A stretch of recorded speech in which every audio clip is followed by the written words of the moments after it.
Hello everyone, welcome to master class. आज class 12 के chapter 1 जो हम सीरीज चल रही है फिजिक्स में, उसी में आज एक न्यूमेरिकल करने वाले हैं और दूसरे और टॉपिक्स भी हम इसमें कवर करेंगे। जैसे कि हमें देखना है आज दो derivation, that is electric field intensity due to electric dipole along axial position, जिसको एंड ऑन पोजीशन भी बोलते हैं, और दूसरा जो देखना है दैट इज कोएक्सियल पोजीशन, जिसे ब्रॉड साइड पोजीशन भी बोलते हैं। इसके बाद में और भी टॉपिक्स हैं जिन्हें हम कवर करेंगे, न्यूमेरिकल भी करेंगे, उस पर बेस्ड एनसीईआरटी न्यूमेरिकल करेंगे। पर अभी जो एक चीज छूटी हुई थी वो न्यूमेरिकल छूटा हुआ था, और वो किससे रिलेटेड था? न्यूमेरिकल हमें जो करना है आज, जो फर्स्ट न्यूमेरिकल हम करने वाले हैं that is also the NCERT numerical. और वो न्यूमेरिकल किस पे बेस्ड है?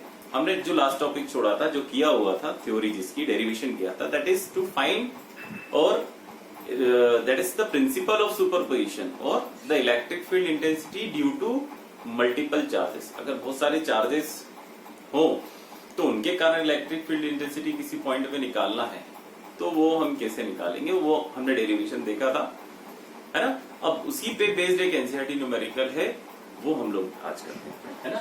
तो न्यूमेरिकल ये है हमारे सामने, और क्या है, I am reading just the data, that is 2 point charges Q1 Q2 of magnitude plus 10 to the power -8 coulomb and minus 10 to the power -8 coulomb are placed 0.1 meter apart. कितना बेटा?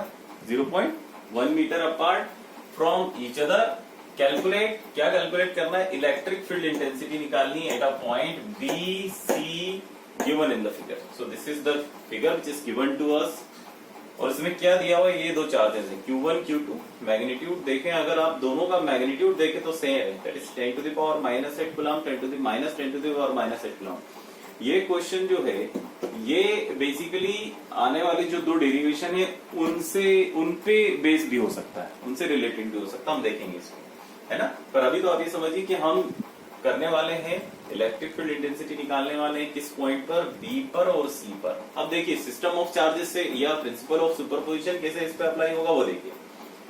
Charges basically principle of superposition is for multiple charges, more than one charge. तो you can see that here two charges are there, Q1 and Q2. Obviously because there are two charges and we have to find the electric field intensity at point B and C, definitely we are going to use the principle of superposition to find the electric field intensity, है ना। वो हम करेंगे बिल्कुल तरीके। तो एक point B दिया हुआ, दूसरा C दिया हुआ है, इसे हम करते हैं।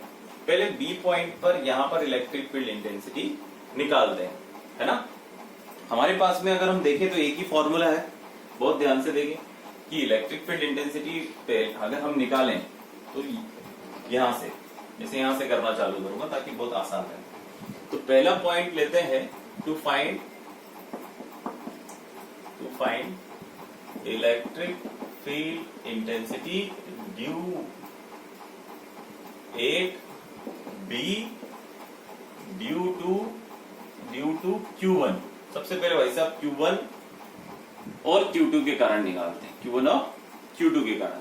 अगर बहुत ध्यान से देखो आप Q1 में, यहाँ पे एक और चीज लिख देता हूं, Q1 एंड Q2 भी लिख दिया मैंने, इन दोनों के कारण। अब देखिए अब दो चार्ज हैं, क्या है?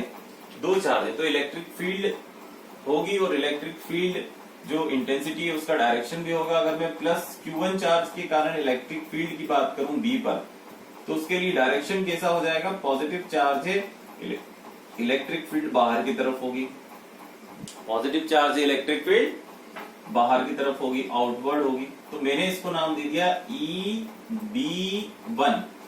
EB1 means electric field intensity at point B due to one charge. वहीं अगर हम बात करें Q2 भी भाई साहब इस पे एक फोर्स लगाएगा, या इलेक्ट्रिक फील्ड इस पर भी आएगी, और वो इलेक्ट्रिक फील्ड कैसी होगी? क्योंकि नेगेटिव चार्ज है, अगर नेगेटिव चार्ज है तो टुवर्ड्स द चार्ज, है ना, कुछ इस डायरेक्शन में होगी इलेक्ट्रिक फील्ड। तो इसे नाम दे दिया हमने ED2, that is electric field intensity due to second charge. अगर मैं पॉइंट B पर नेट इलेक्ट्रिक फील्ड इंटेंसिटी की बात करूं, है ना, अगर हम बात करें electric field intensity at point B Q1 and Q2 के कारण नेट इलेक्ट्रिक फील्ड इंटेंसिटी क्या हो जाएगी बेटा? E नेट की अगर हम बात करें तो वो क्या हो सकती है? देखिए ये चार्ज Q1 पॉइंट B के पास में है, तो इलेक्ट्रिक फील्ड इंटेंसिटी डायरेक्शन में है, ये Q2 दूर है और क्योंकि नेगेटिव है टुवर्ड्स द चार्ज होगी इलेक्ट्रिक फील्ड इंटेंसिटी। यहाँ पे देखो आप net electric field intensity subtraction होगा, सब्ट्रैक्शन होगा, डायरेक्शन डिपेंडेंट है भैया, वेक्टर क्वांटिटी है तो you will also consider the direction.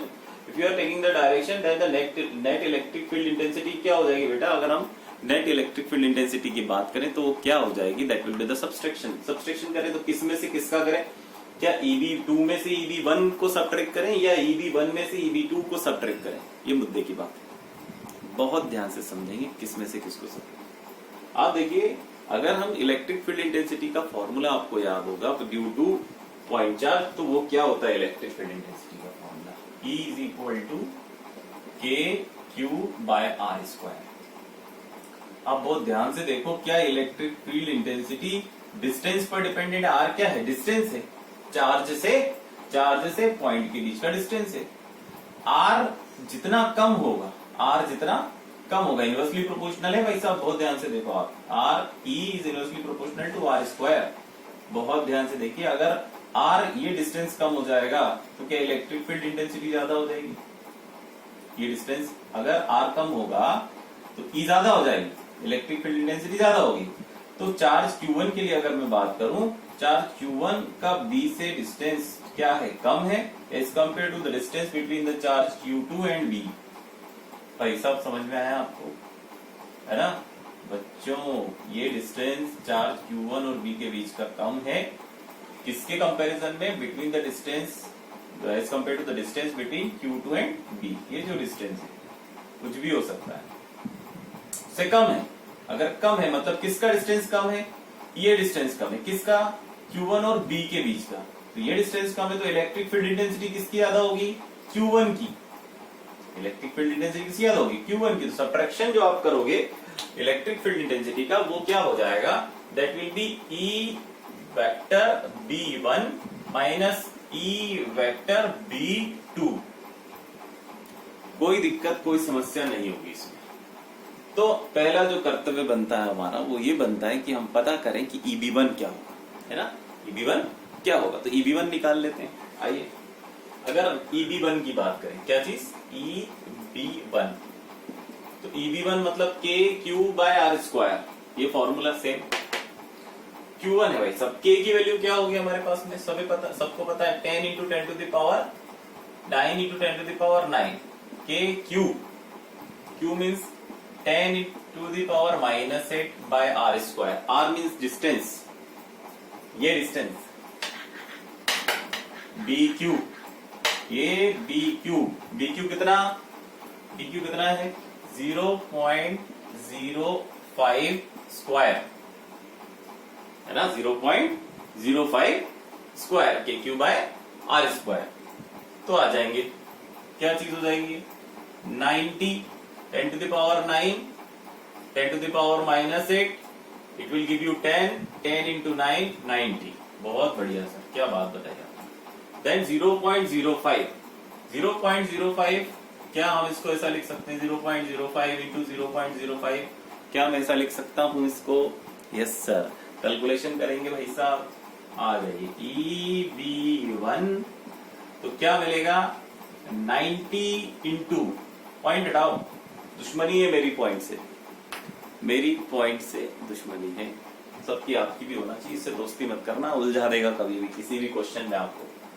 Point हटा दीजिए, जब यहाँ से पॉइंट हटाएंगे तो क्या यहाँ पे 100 हो जाएगा, यस सर, यहाँ से पॉइंट हटा देंगे तो क्या यहाँ भी 100 हो जाएगा, यस सर। डिनोमिनेटर में क्या बचेगा, 5 × 5, बेसिकली क्या हुआ, ये क्या हुआ आपके पास में 90 × 10⁴, तो 90 × 10⁴ डिवाइड बाय 25, इसे डिवाइड करेंगे, 5 5 = 25, 5 1 = 5, 5 8 = 40, 5 3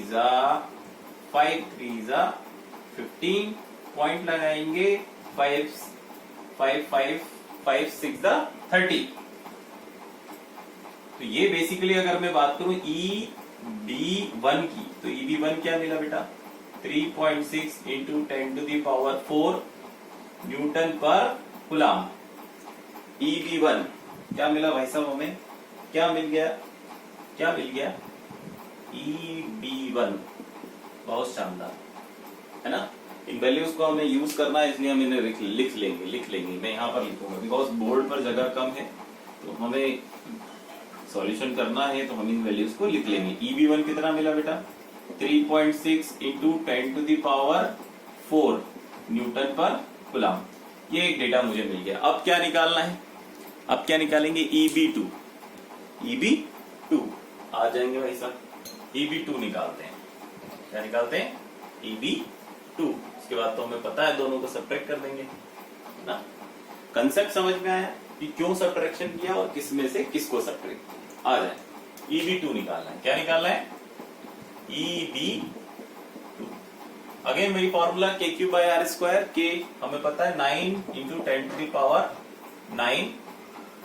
है ना, इंटू Q/R²। Q कितना है बेटा, -10 है। We are not doing the vector calculation, what we will consider the 10 only, 10⁻⁻8 10⁻⁻8/R²। अगर आप बहुत ध्यान से देखो तो EB2 के लिए R क्या होगा, डिस्टेंस क्या होगा। अगर EB2 मतलब ये, और ये EB2 किसकी वजह से था, Q2 की वजह से। This EB2 is because of Q2। So in order to find EB2, अगर मुझे EB2 पता करना है, then I must know R², the distance between the point and the charge, and what basically the distance is. यहां से यहां तक देखो आप, Q1 से Q2 के बीच का डिस्टेंस है ना, ये कितना है बेटा, 0.1। तो यहां तक का डिस्टेंस हो गया 0.1, और यहां से यहां तक का डिस्टेंस कितना हो गया बेटा, 0.05। तो टोटल डिस्टेंस कितना हो जाएगा, 0.05 प्लस 0.1, क्या 0.15 मीटर, यही होगा। कितना हो जाएगा, 0.15 मीटर का स्क्वायर, यही होगा 0.15 मीटर का स्क्वायर। अगर इसे करेंगे तो कितना आ जाएगा भाई, 90 अगेन 10⁻⁹ -8, तो 90 डिवाइडेड बाय 0.15 इंटू 0.15। क्या मैं इसे लिख सकता हूँ, हाँ लिख सकते हैं सर, आपकी मर्जी। कितना आ जाएगा, 90 डिवाइडेड बाय पॉइंट से मेरी दुश्मनी है, हटा दूंगा मैं, तो नीचे क्या मिलेगा, 15 इंटू 15। पॉइंट हटाएंगे तो मुझे मिलेंगे ऊपर 2 0 मीन्स 100, एंड यहां से पॉइंट हटाया था तो अगेन 2 0 मीन्स 100। बहुत अच्छे से देखेंगे, बहुत शांति से, प्यार मोहब्बत से कि आपको क्या मिल रहा है। देखेंगे 90 इंटू 10⁴ डिवाइडेड बाय जो 15 इंटू 15 करते हैं, तो मेरे ख्याल से हमें 225 मिलता है ना। ये सब तो मैंने अभी तक पढ़ा हुआ था कि 225 आपको मिलेगा। डिवाइड लगाते हैं, कोई दिक्कत नहीं। 5 4 ज़ा 20, 5 5 ज़ा 25, 5 1 ज़ा 5, 5 8 ज़ा 40। 9 से डिवाइड करेंगे, 9 5 ज़ा 45, 9 2 ज़ा 80, and then I think 5 point लगाएंगे, 0 यहां बढ़ाएंगे, तो 5 4 ज़ा 20। हाँ सर, तो हमें क्या मिलेगा बेटा, EB2, और EB2 कितना है, 0.4 इंटू 10⁴ न्यूटन पर कूलम, तो EB2 भी मिल चुका है। EB2 क्या मिला है, यहाँ पे देखो, थोड़ा अच्छे से लिख देते हैं, भाई साहब। क्या मिला EB2 क्या मिल गया, EB2 कितना मिला, 0.4 इंटू 10⁴ न्यूटन पर कूलम। ये मिला हमें EB2। कैलकुलेशन समझ में आया किसी की, बिल्कुल बहुत इजी था, डिवाइड कर दिया। अब देखिए हमारे पास में EB2 है, EB1, EB1, और हमें निकालना क्या है, net electric field intensity at point B. और नेट इलेक्ट्रिक फील्ड इंटेंसिटी क्या था, नेट इलेक्ट्रिक फील्ड इंटेंसिटी क्या थी बेटा, इसे एक तरफ लिख लेते हैं, आ जाइए। तो EB1 और दूसरा क्या मिला हमें, EB2। 2 और EB2 कितना मिला 0.4 into 10 to the power 4 newton पर कूलम। ये मिल गया भाई साहब, है ना, कोई दिक्कत कोई परेशानी नहीं। हमारे पास में जो नेट इलेक्ट्रिक फील्ड इंटेंसिटी है वो क्या है E नेट, और वो क्या है EB1 minus EB2। What is the value of EB1? That is 3.6 into 10 to the power 4 minus, that is 3.6 into 10 to the power 4 Newton per Coulomb. Next one EB2, that is 0.4 into 10 to the power 4. 0.4 into 10 to the power 4. So 0.4 into 10 to the power 4. You will subtract, we will subtract basically, and then when we will subtract, then what it will give me? It will give me 3.6 minus 4, that is 2 into 10 to the power 4 newton पर coulomb. बहुत sir, बहुत बढ़िया, बहुत मजा आया, वाह वाह, बहुत शानदार, वेरी गुड। तो ये हमारे पास में क्या निकल के आई value, net electric field intensity 8.B, ये हम लोग कर रहे थे। ये जो इलेक्ट्रिक फील्ड इंटेंसिटी की वैल्यू निकल के आई, कहाँ की निकल के आई, पॉइंट बी की, that is 3.4 into 10 to the power 4 newton पर कूलम। नेक्स्ट जो केस करना है वो केस क्या है, 8.C। तो अब हमारी जिम्मेदारी क्या है, to find electric field intensity 8.C। To find electric field intensity, to find electric field intensity 8.C due to Q1 and Q2। अब आएगा मजा, बहुत बढ़िया क्वेश्चन। यहाँ ये वाला पोर्शन बहुत अच्छे से देखिए, भूल जाओ आप पॉइंट बी को, केवल ध्यान में रहना चाहिए आपके दिमाग में, इस पोर्शन को भूल जाइए, केवल आप इस फिगर को देखिए, ये जो ट्राइंगल आपको दिख रहा है।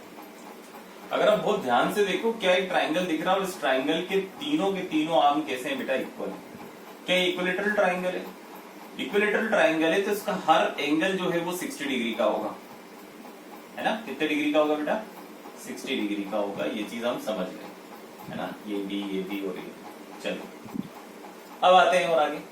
अगर हम बात करें इलेक्ट्रिक फील्ड इंटेंसिटी की, नेट इलेक्ट्रिक फील्ड इंटेंसिटी की, तो वो क्या होगी। मुद्दे की बात तो ये है कि हमें पॉइंट सी पर नेट इलेक्ट्रिक फील्ड इंटेंसिटी निकालना है, जैसे कि हमने पॉइंट बी पर निकाली। तो we have to find net electric field intensity. अब इस केस में सेम तरीका इस्तेमाल नहीं कर सकते जैसा यहाँ पे किया है, थोड़ा अलग समझेंगे, है ना। और क्योंकि इलेक्ट्रिक फील्ड की बात की तो डायरेक्शन तो होगा ही होगा, क्योंकि वेक्टर क्वांटिटी है। अगर आप देखो यहाँ पे कि चार्ज Q1 है, Q1 प्लस चार्ज है, तो इलेक्ट्रिक फील्ड इंटेंसिटी का जो डायरेक्शन है इस पॉइंट C पर, क्या वो ऐसा होगा बाहर की तरफ, यस, है ना। For positive charge we know that the direction of electric field intensity will be like this, है ना। हम बोल सकते हैं this is EC1। EC1 means electric field intensity 8.C due to 1। दूसरा, अगर बहुत ध्यान से देखो, यहाँ पे आपको माइनस चार्ज है, तो for minus charge we know that direction of electric field intensity is toward the charge. वो कैसी होती है, टुवर्ड द चार्ज होती है। तो इसे हम लिख सकते हैं EC2। ये क्या है, electric field intensity 8.C due to charge 2। बहुत सर, बहुत बढ़िया, बहुत मजा आया। तो इसमें नेट इलेक्ट्रिक फील्ड इंटेंसिटी क्या होगी उसको देखिए। अगर हम नेट इलेक्ट्रिक फील्ड इंटेंसिटी की बात को देखें बहुत ध्यान से, आप इस पॉइंट सी की अगर बात करें ना, पॉइंट सी के साथ कुछ इस तरीके से हो रहा है कि किसी व्यक्ति ने उसका हाथ इस तरफ से पकड़ लिया नीचे, और किसी ने उसका इस तरफ से हाथ पकड़ लिया, और ये जो मेरी मुंडी है ये पॉइंट सी है। क्या है, पॉइंट सी। एक ने यहाँ पकड़ा, एक ने यहाँ पकड़ा, दोनों खींच रहे हैं भाई साहब, एक ऊपर खींच रहा है, एक नीचे खींच रहा है। क्या होगा, क्या मैं ऊपर जाऊंगा कि मैं नीचे जाऊंगा कि मैं वहां रहूंगा। और फिजिकल एक्टिविटी के हिसाब से अगर हम बात करें तो हमने प्रैक्टिकली भी देखा है, जब कोई इस तरीके से खींचा है किसी चीज को तो वो आगे की तरफ मूव करती है। तो जिस तरीके से कैसी मूव करेगी, एक ने ऊपर एक ने नीचे, आगे की तरफ से। तो आप बहुत ध्यान से देखें कि जो पॉइंट सी है वो वहां तो नहीं रहने वाला है, या उस पॉइंट का जो रिजल्टेंट इम्पैक्ट है अगर हम इस पॉइंट सी की बात करें ना, यहाँ पर पॉइंट सी पे क्या है, बेसिकली आप चार्ज रख दीजिए, एक टेस्ट चार्ज रख दीजिए, तो वो कहां मूव करेगा, वो आगे की तरफ मूव करेगा। सेम मैग्नीट्यूड का मींस आप टेस्ट चार्ज रख दीजिए और पोलैरिटी उसकी पॉजिटिव रखिए, वो कैसा मूव करेगा, वो आगे की तरफ मूव करेगा, मैं ये बता, है ना। तो इलेक्ट्रिक फील्ड इंटेंसिटी बेसिकली क्या होगी, बहुत ध्यान से देखेंगे, बहुत ध्यान से समझेंगे, है ना। तो अगर मैं EC1 की बात करूं, इस तरीके से इसके दो कंपोनेंट देखने को मिलेंगे। एक कंपोनेंट इसका वर्टिकल कंपोनेंट होगा, है ना। देखिए मैं इसको रफ कर दे रहा हूं यहां से, है ना, तो अच्छे से चीजें समझ में आने लगेंगी। आप बहुत ध्यान से देखना है। अगर मैं पॉइंट सी की बात करूं तो एक कंपोनेंट इस EC1 का इलेक्ट्रिक फील्ड इंटेंसिटी का वर्टिकल कंपोनेंट होगा।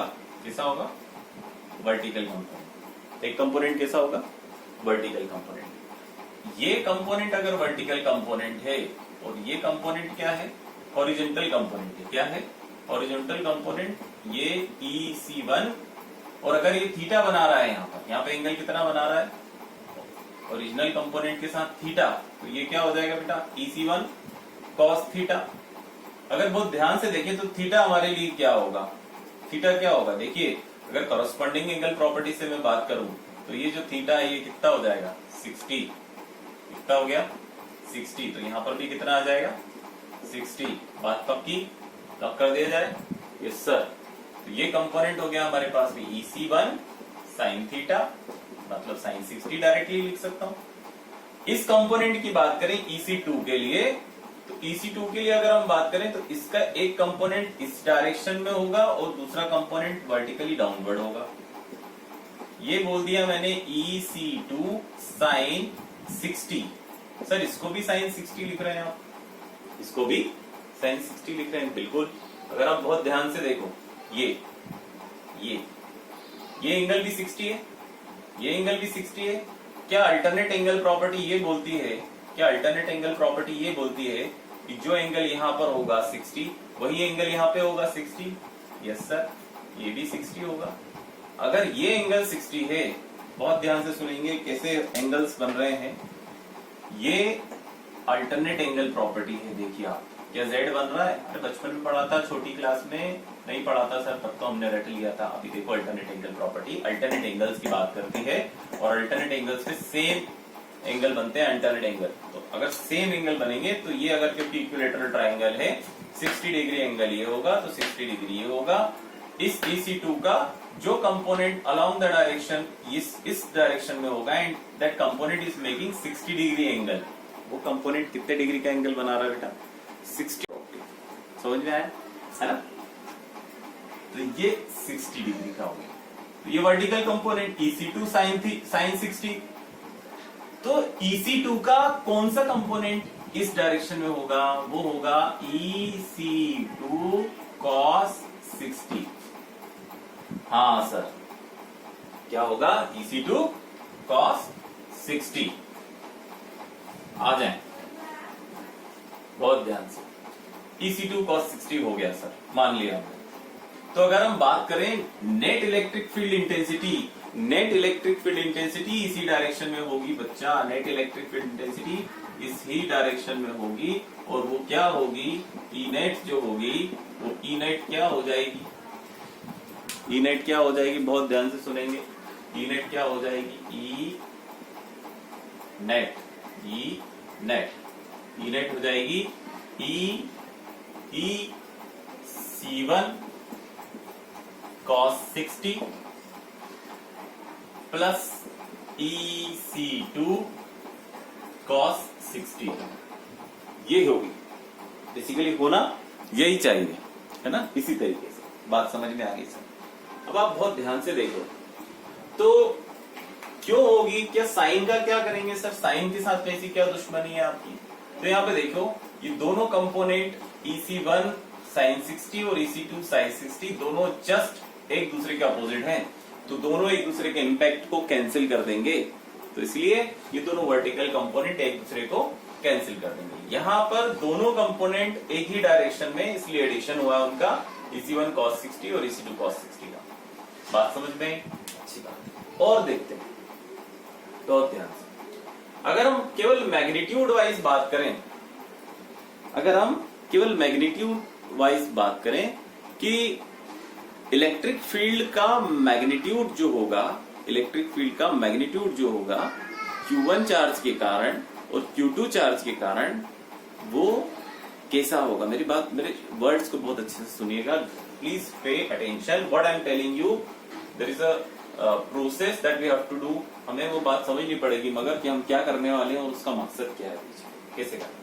अब देखिए Q1 और Q2, अगर हम मैग्नीट्यूड की बात करें, क्या दोनों का एक ही मैग्नीट्यूड है? 10⁻⁻8। साइन की बात नहीं कर रहा हूं, हम मैग्नीट्यूड की बात करें। 10⁻⁸ ये दोनों सेम मैग्नीट्यूड के हैं, तो इलेक्ट्रिक फील्ड जो इस पॉइंट C पर काम करेगी, इलेक्ट्रिक फील्ड जो इस पॉइंट C पर काम करेगी, उसका मैग्नीट्यूड भी सेम होगा।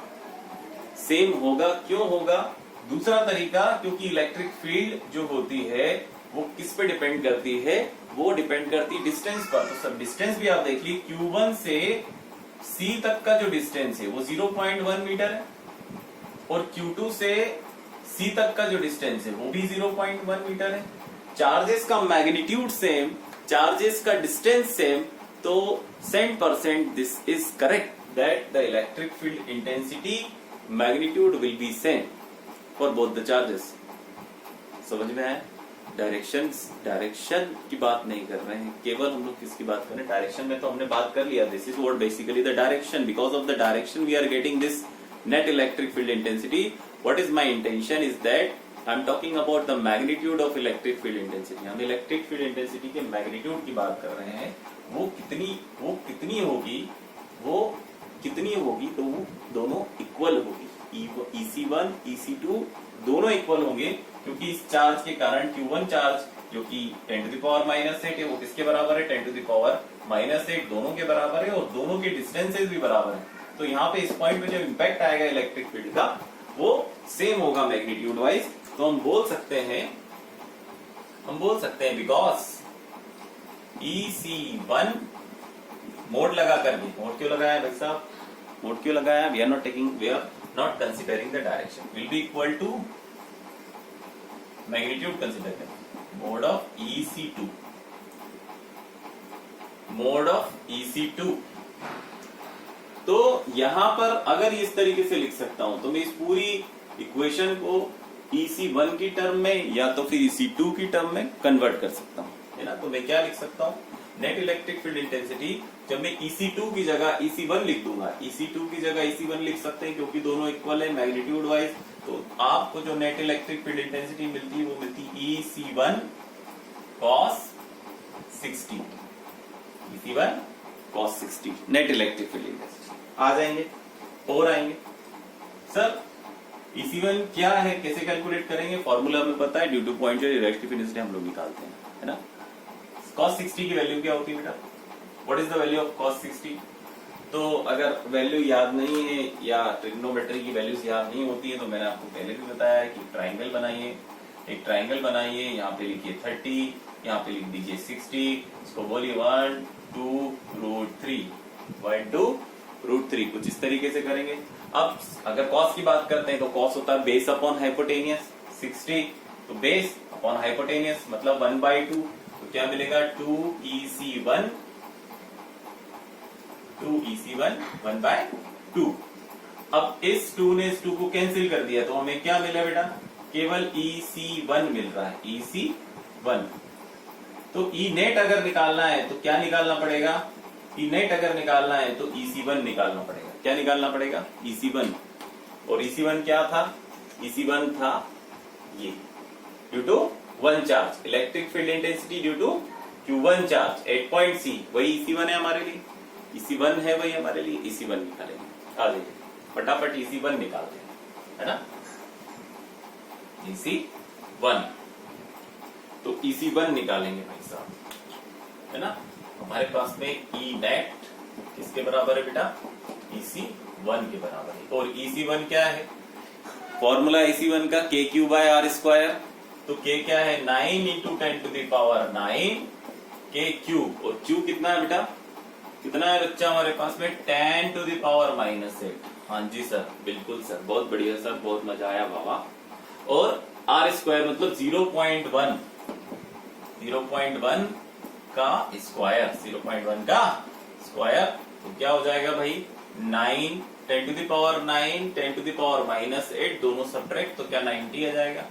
90 कैसे आ जाएगा भाई, 10 इंटू 9 90 डिवाइडेड बाई 0.1 इंटू 0.1, ऐसा लिख सकता हूँ। पॉइंट से मेरी दुश्मनी, तो पॉइंट तो हम हटाएंगे, पॉइंट हम हटाएंगे तो हम आंसर पाएंगे। सर कहावत बना दिया आपने, कहानी बना दी। तो पॉइंट यहाँ से हटाओ, पॉइंट यहाँ से हटाओ, व्हाट यू विल गेट बेटा, क्या मिलेगा हमको, क्या मिल जाएगा, और हमें मिलेगा यहाँ पे 9t इंटू 100। तो ये टोटल हमें क्या मिल जाएगा, अगर बहुत ध्यान से देखो, ये मिलेगा 9000, और ये इनेट है, है ना, 8 पॉइंट सी, और ये क्या है, न्यूटन पर coulomb. This is the answer, this is the answer. ये आंसर है भाई साहब, 9000 और 9 into 10 to the power 3 newton पर कूलम, ये आंसर होगा। ये हमें निकालना था, है ना। चलिए, तो ये न्यूमेरिकल है, पूरी उम्मीद करता हूँ आपको ये न्यूमेरिकल समझ में आया होगा। बार बार अगर समझ में नहीं आ रहा, आप रिवाइज करके इसको रिपीट करके आप देखिए, आपको चीजें बहुत अच्छे से समझ में आ रही है। अब हमारा जो नेक्स्ट मोटिव है वो क्या है, दो तरीके के आपके पास में डेरिवेशंस आते हैं। हमने एक चीज पढ़ी थी, टॉपिक पढ़ा था, जिसे कहते हैं electric dipole and electric dipole moment. These two topics we have discussed. What is electric dipole? Electric dipole क्या होता है? It is the product of electric dipole, basically electric dipole moment, electric dipole moment is the product of charge, any charge of electric dipole and the distance between them. ये हम लोगों ने देख लिया था। अब जो पढ़ने वाले वो पढ़ने वाले हैं एक डेरिवेशन, दो डेरिवेशन है बेसिकली। इलेक्ट्रिक डायपोल के कारण इलेक्ट्रिक फील्ड इंटेंसिटी निकालनी है अलोंग द एक्सिस, और इलेक्ट्रिक डायपोल के कारण इलेक्ट्रिक फील्ड इंटेंसिटी निकालनी है एट द इक्वेटोरियल पोजीशन, है ना। और इक्वेटोरियल पोजीशन क्या होती है वो भी हम लोग देखेंगे, तो वो डेरिवेशन करते हैं आगे।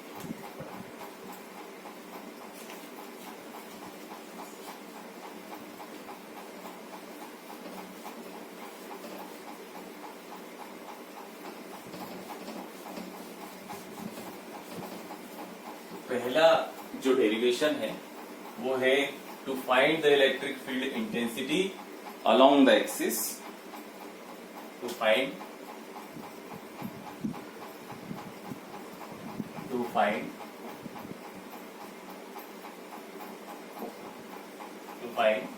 Electric field intensity due to electric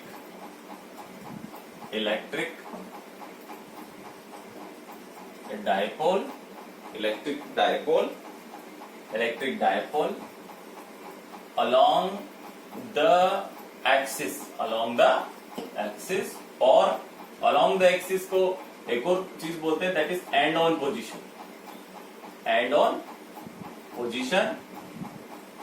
और इसे एक और नाम बोलते हैं। सर कितने सारे नाम है इसके, बहुत सारे नाम है, सारे नाम याद होना चाहिए। एग्जाम में किस नाम से आ जाए नहीं पता। along the axis है ना, एंड ऑन पोजीशन, इसे एक और चीज बोलते हैं एक्सियल पोजीशन। क्या बोलते हैं बेटा? Axial position. ये क्या होती है, कैसे होती है, सब चीज हम लोग डिस्कस करेंगे इसी डेरिवेशन में। चलिए, तो इसे करते हैं और देखते हैं बेसिकली क्या है हमारे पास में। हमें electric field intensity due to electric dipole निकालना है, और कहां पर निकालना है? Along the axis. तो सबसे पहले तो इस बोर्ड को 2 पार्ट में डिवाइड कर दिया जाएगा, है ना, अच्छी बात। तो हमें सबसे पहले तो क्या बनाना है? एक इलेक्ट्रिक डायपोल बनाना पड़ेगा। ये इलेक्ट्रिक डायपोल है, इलेक्ट्रिक डायपोल। और इलेक्ट्रिक डायपोल क्या होता है? +q and -q। Electric dipole क्या होता है? Electric dipole is when two equal and opposite charges are placed very close to each other, this arrangement is called electric dipole।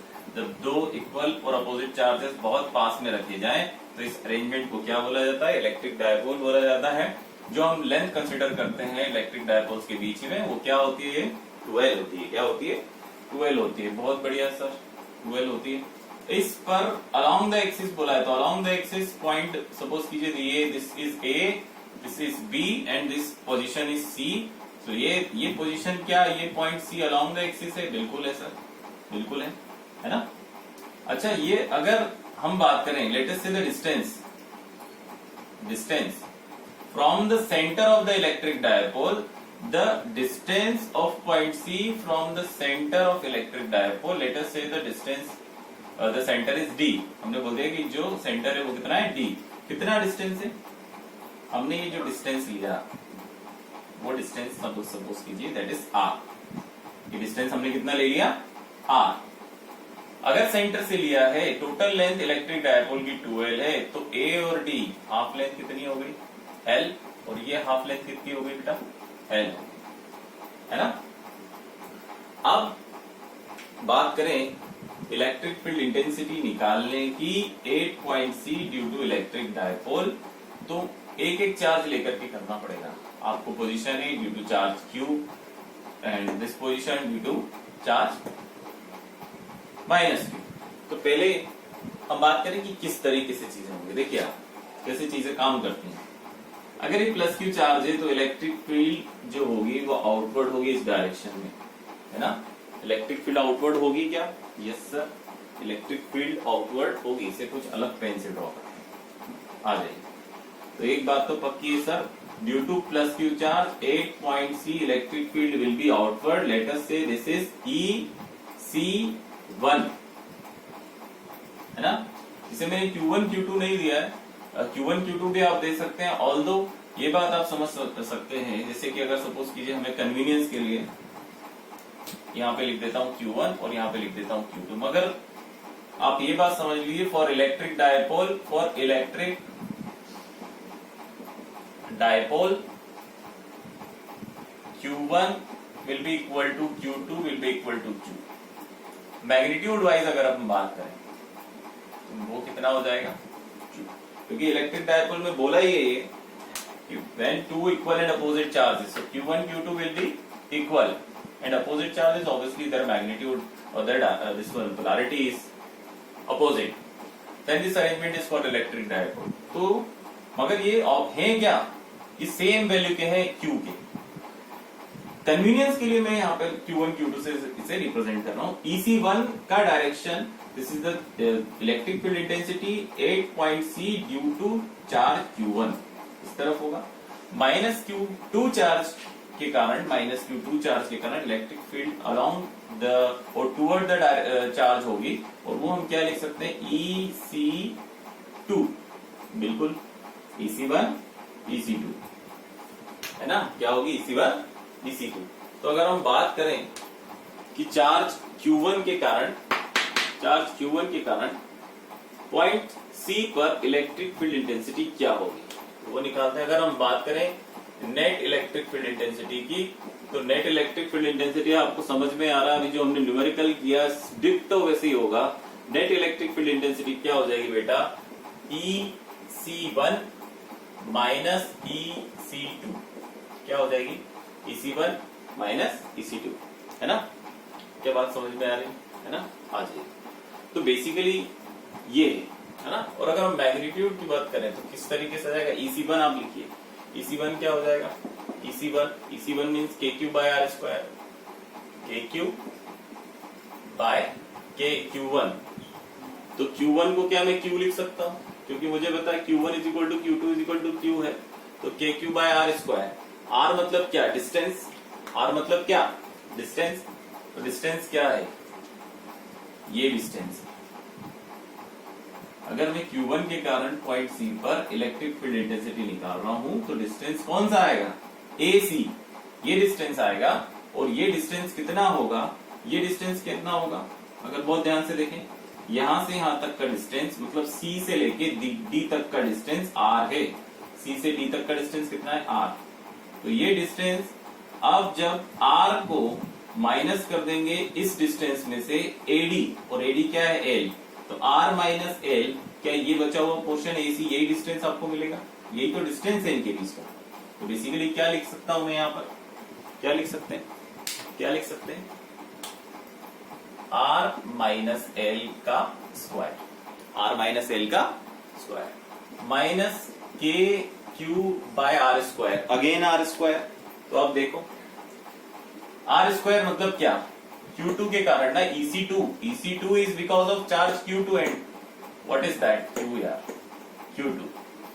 क्या होगा, यहां से यहां तक का डिस्टेंस R है और यहां से यहां तक का डिस्टेंस L है, तो डिस्टेंस क्या आ जाएगा, total distance R plus L का स्क्वायर, R प्लस L का स्क्वायर। बहुत बढ़िया सर, कुछ नहीं करना है, अब हमें एलसीएम लेना है। तो एलसीएम जब आप लोगे तो ए स्क्वायर, बेसिकली अगर आप बहुत ध्यान से देखो इसको आप मल्टीप्लाई करोगे तो what you will get, R square minus L square की पावर 2।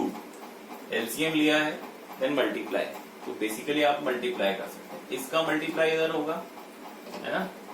कॉमन क्या निकल सकता है, के क्यू, तो यहां से बाहर निकाल लो आप, के क्यू ब्रैकेट, अंदर क्या मिलेगा भाई साहब, अंदर क्या मिलेगा, अंदर मिलेगा आर प्लस एल का square minus R minus L का स्क्वायर, ये मिलेगा हमें, है ना। आर प्लस एल का स्क्वायर, आर माइनस एल का स्क्वायर, इस तरीके से चीजें हमें मिलेंगी, है ना। आ जाइए और करते हैं, के क्यू आर प्लस एल का स्क्वायर, ए स्क्वायर माइनस बी स्क्वायर का फॉर्मूला क्या होता है, बहुत ध्यान से देखो, ये कंप्लीट पूरा ए स्क्वायर, ये कंप्लीट पूरा बी स्क्वायर।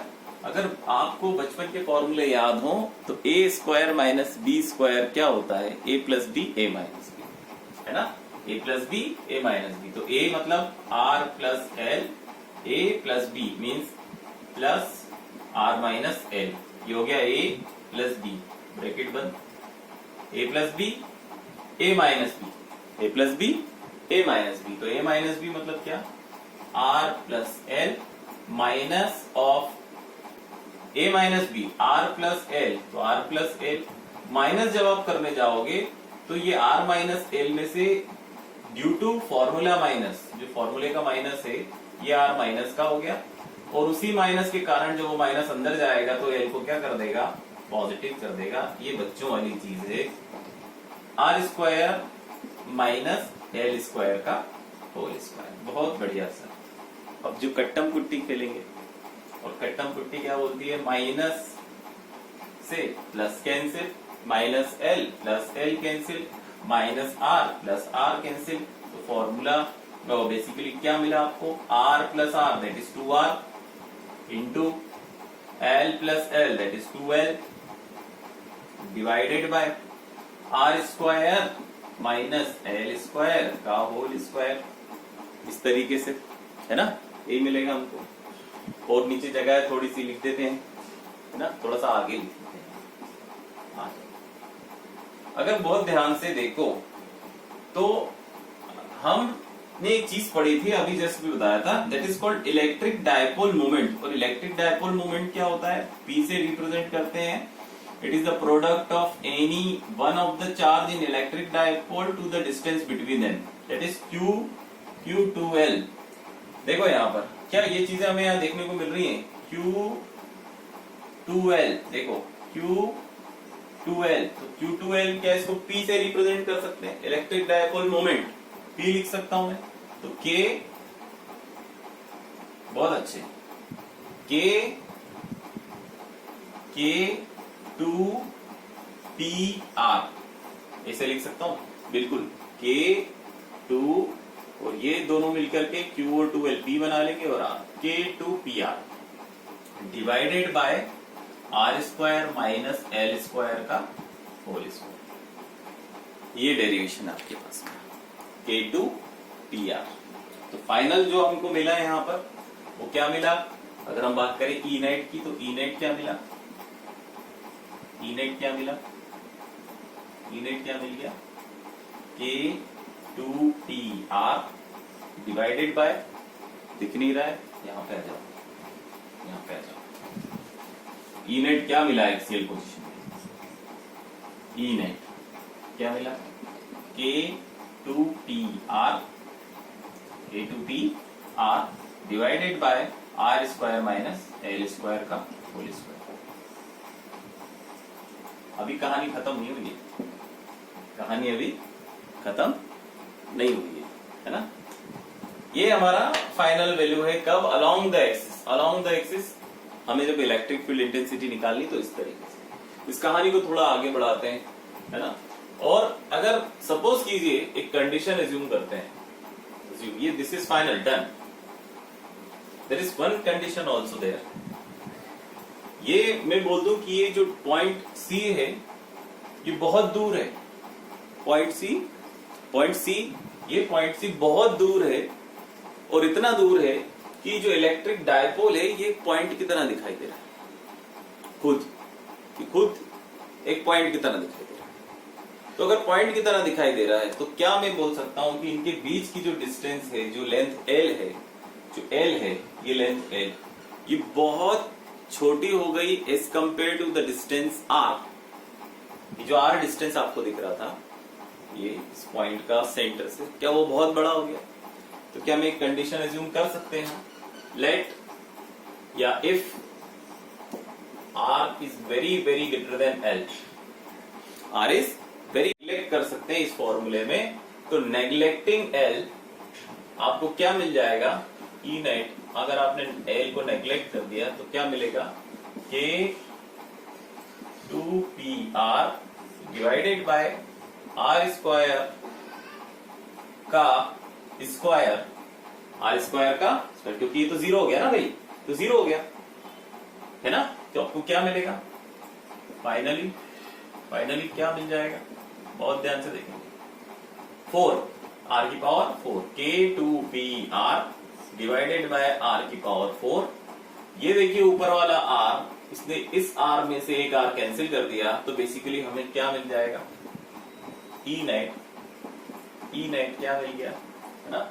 ये बेसिकली ई नेट क्या मिल जाएगा, ये हम बेसिकली, मेरी आदत है अगर हम लोग अभी इसको वेक्टर फॉर्म में रिप्रेजेंट नहीं कर रहे हैं, है ना, ये अभी चल रहा है बेसिकली, किस तरीके से चल रहा है, we are considering only magnitude, है ना। ई नेट कितना हो जाएगा, k2p बाय आर क्यूब, ये आ गया भाई साहब हमारे पास, ये आ गया, है ना। अच्छी बात, बिल्कुल सही। और अगर बात करें कि इसका वेक्टर निकालना है, इसी को वेक्टर से रिप्रेजेंट करना है इन वेक्टर फॉर्म, तो रिजल्टेंट वेक्टर फॉर्म की जब हम बात कर रहे हैं तो हमें डायरेक्शन एज्यूम करना पड़ेगा।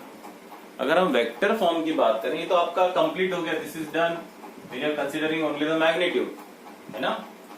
अगर मैं वेक्टर फॉर्म की हम लोग बात करें तो डायरेक्शन की बात करेंगे, तो सर इस नेट इलेक्ट्रिक फील्ड इंटेंसिटी के लिए डायरेक्शन क्या होगा, इसकी बात कर लेते हैं। नेट इलेक्ट्रिक फील्ड इंटेंसिटी के लिए डायरेक्शन क्या होगा, अगर आप बहुत ध्यान से देखो तो ये चार्ज मेरे पास में प्लस क्यू है, इलेक्ट्रिक फील्ड किसकी डोमिनेट करेगी, इलेक्ट्रिक फील्ड इंटेंसिटी जिसकी ज्यादा है उसके लिए। तो नेट इलेक्ट्रिक फील्ड इंटेंसिटी किस डायरेक्शन में आएगी, बेटा, negative to positive direction, negative to positive direction, है ना। इसके कारण तो इसी डायरेक्शन में है ना भाई, ये डायरेक्शन इलेक्ट्रिक फील्ड इंटेंसिटी जब आप देखोगे तो किसकी ज्यादा होगी, EC1 ज्यादा है ना, तभी तो हमने EC1 माइनस EC2 किया था, तो EC1 ज्यादा है, तो नेट इलेक्ट्रिक फील्ड इंटेंसिटी भी इसी डायरेक्शन में होगी। तो ये डायरेक्शन कैसे लिखोगे आप, from negative charge to positive charge, direction of E net, net electric field का जो डायरेक्शन है, वो क्या है, from negative charge to positive charge, है ना। तो ये है, मगर उसे लिखा कैसा जाएगा, लेटेस्ट से डिस्टेंस इज आर, तो हम क्या लिख सकते हैं, E net vector is equal to k2p by R cube, R cap means it is a directional vector, जो डायरेक्शन बता रहा है ना, क्या बता रहा है, डायरेक्शन को बता रहा है। बातें क्लियर हुई, समझ में आया, है ना। तो इजी डेरिवेशन था, there was nothing in this derivation, easy derivation, हमें ये पता चले कि हम स्टेप बाय स्टेप हमें करना कैसे, है ना। इसलिए वो न्यूमेरिकल जो कराया, अगर वो न्यूमेरिकल आपको अच्छे समझ में आया तो ये दो डेरिवेशन आपके लिए लड्डू है, आप आराम से कर पाएंगे। अब बात करते हैं electric field intensity due to electric dipole in equatorial position. कैसी पोजीशन में? इक्वेटोरियल पोजीशन में। आ जाए, इसको लिख लेते हैं, इक्वेटोरियल पोजीशन। आइए एक और derivation, that is to find electric field intensity due to electric dipole in the coaxial condition, broadside position या इक्वेटोरियल पोजीशन कहते हैं। तो हमें निकालना क्या है? Due to electric dipole equatorial position पे निकालना है। तो हम इसके लिए हमें क्या जरूरत पड़ेगी? दो इलेक्ट्रिक डायपोल्स की, ये ले लिया हमने प्लस क्यू और दूसरा ले लिया हमने माइनस क्यू। जनरली मैं माइनस Q1 प्लस Q1 इस तरीके से लेता हूँ, Q1 Q2। तो हमने ले लिया Q1 एंड माइनस Q2 और दोनों के बीच की लेंथ, क्योंकि इलेक्ट्रिक डायपोल है तो 12 होगी, है ना, नो कंफ्यूजन। बेसिकली जब इक्वेटोरियल पोजीशन की बात करते हैं तो इक्वेटोरियल पोजीशन वो पोजीशन होती है जिसमें जो कि in between which is perpendicular to the middle of the axis, है ना। This is the position which is perpendicular to the middle of the axis, है ना, ये पोजीशन होगी। अच्छी बात है सर, बहुत बढ़िया। तो एक और बात ध्यान रखेंगे यहाँ पे, बिल्कुल कंफ्यूज नहीं होना। देखिए आप बात कर रहे हैं इलेक्ट्रिक डायपोल की। जब इलेक्ट्रिक डायपोल की बात करते हैं तो हमें पता है कि जो चार्ज Q1 है it will be equal to charge Q2 और वो दोनों की वैल्यू क्या होती है? सेम होती है, इसलिए इलेक्ट्रिक डायपोल बोला जाता है। ये तो मैंने कन्वीनियंस के लिए ऐसा लिख दिया कि Q1 Q2, क्योंकि हम डेरिवेशन करेंगे तो हम चीजों को थोड़ा अच्छे से डिफरेंशिएट कर पाए। अब जैसे कि अगर यहाँ पे देखें कि ये पॉइंट सी है, electric field intensity due to charge Q1 कैसी होगी? तो कैसी होगी बेटा? उसका डायरेक्शन कैसा होगा? कुछ इस तरीके से।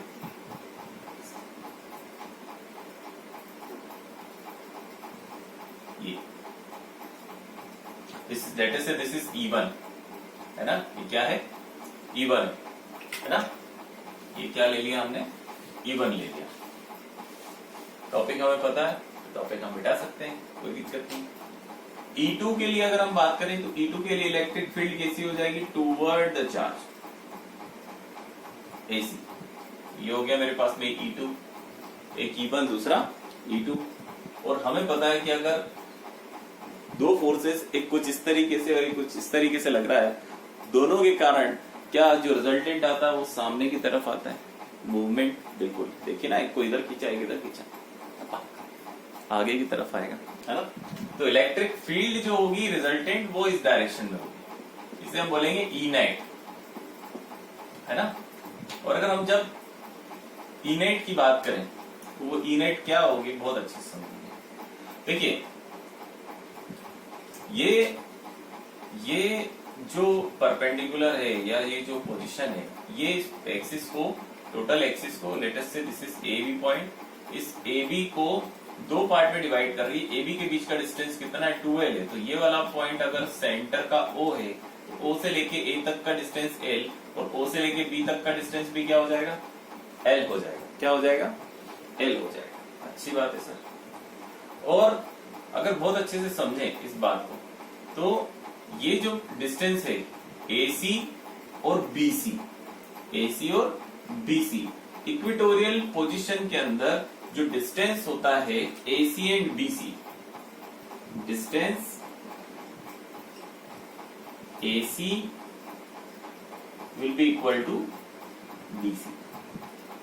ये पोजीशन बिल्कुल होगी, ये वाली जो लेंथ है उसके बराबर होगी, है ना।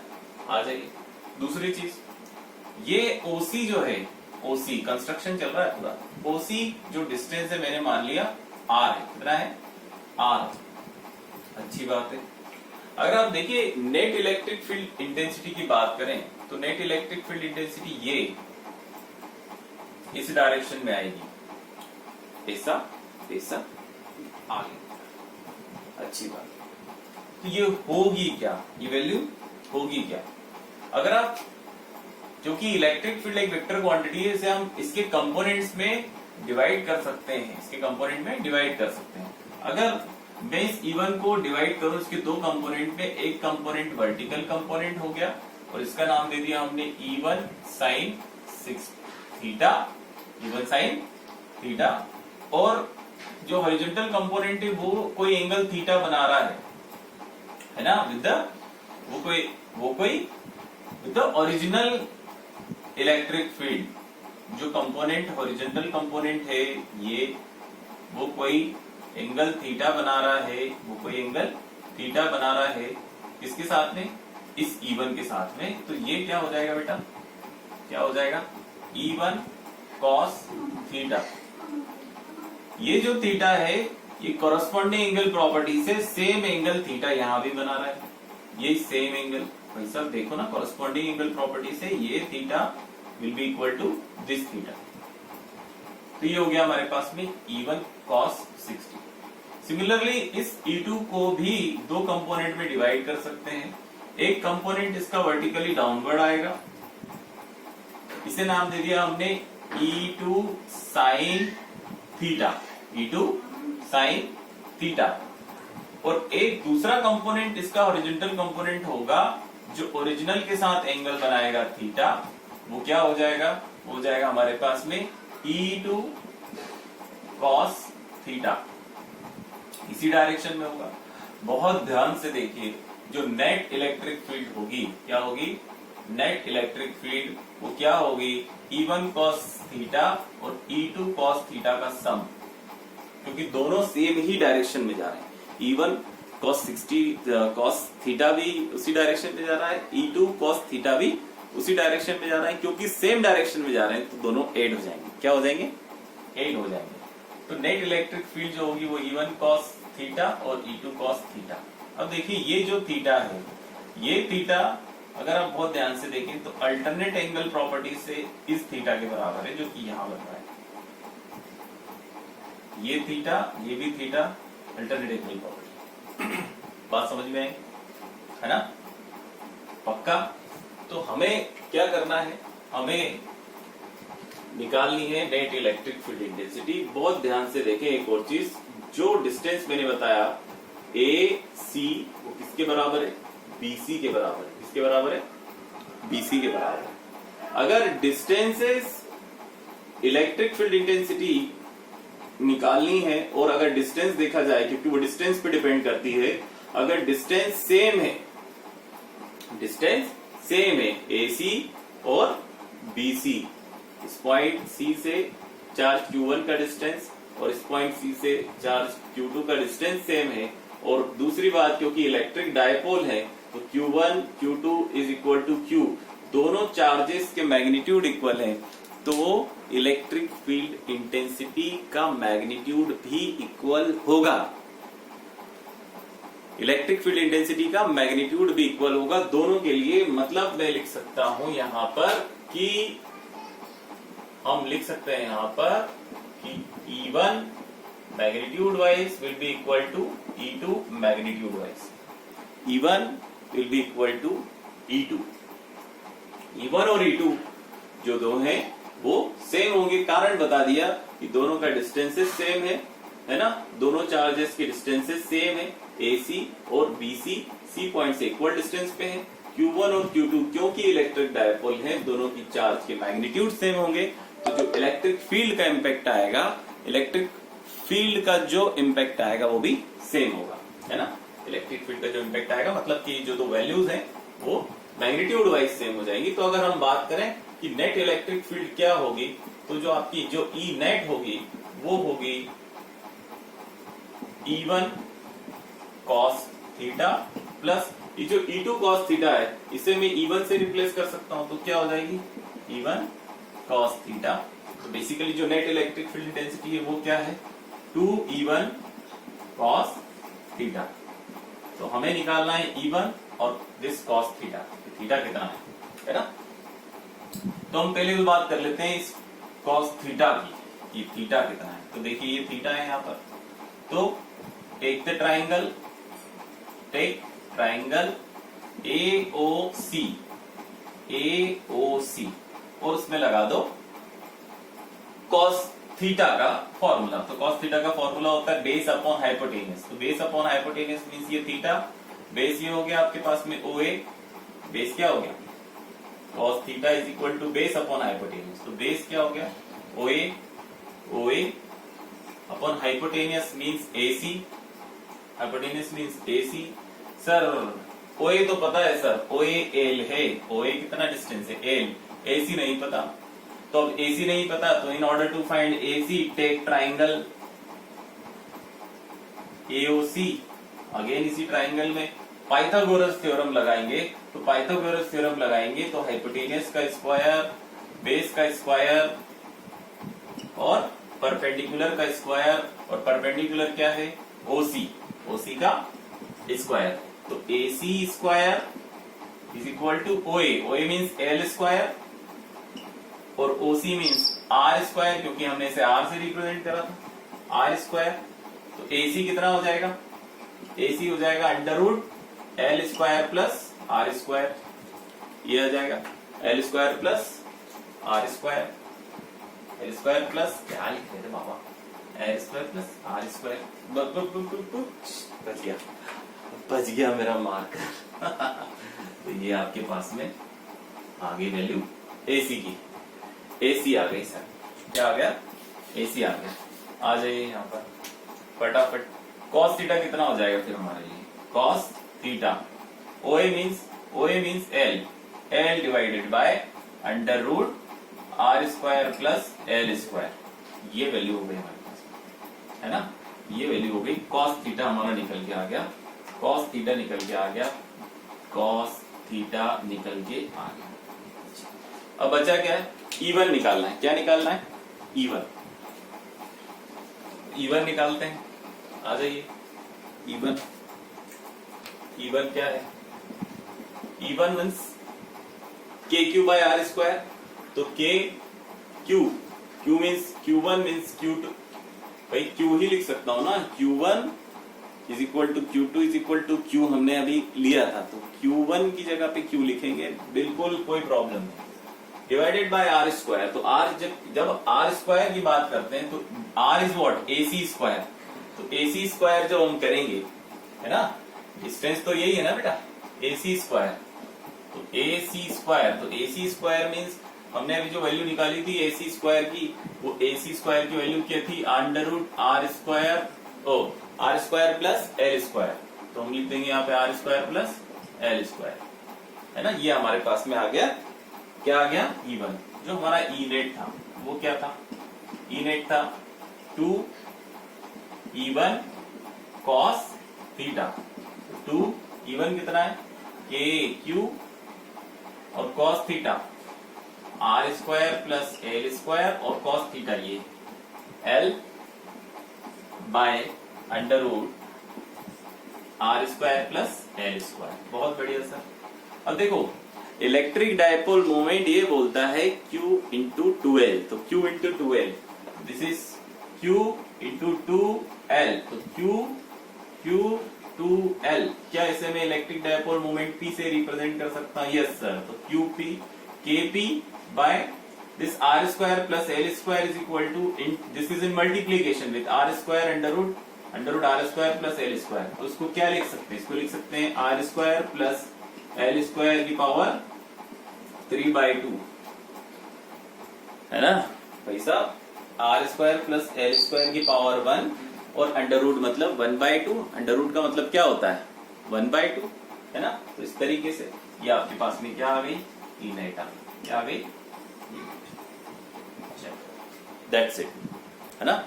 तो यहां तक के लिए आज जो हम लोगों ने डेरिवेशन किया है वो मेरे ख्याल से, पूरी उम्मीद करता हूँ आप लोगों को समझ में आया।